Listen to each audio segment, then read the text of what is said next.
দর্শক, এই মুহূর্তে আমি যেখানে দাঁড়িয়ে আছি এটা একটি সজনা গাছের নিচে।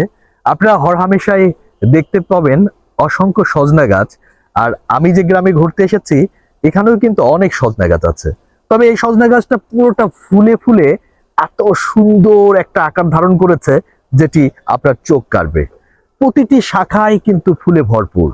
এই ফুলের হয়তোবা তেমন কোনো গন্ধ বা সুবাস নেই, তবে এই ফুল থেকেই যে ফলটা আসবে সেটাই হবে একদম সবজির মধ্যে অন্যতম একটি সবজি, সজনা, যেটা খেতে কে না পছন্দ করে।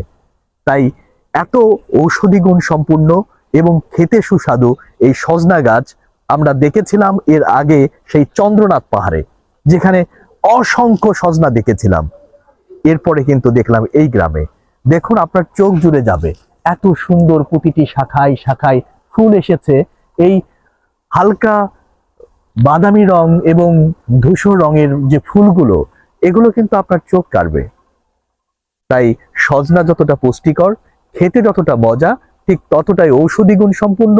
এবং এই সজনা কিন্তু আমাদেরকে সবজির অনেক চাহিদা পূরণ করে। তাই এই সজনা গাছটি দেখে আমার চোখ আটকে গেল, ইচ্ছে হলো আপনাদেরকে একটু দেখাই, তাই একটু দেখালাম। ভালো থাকবেন সবাই।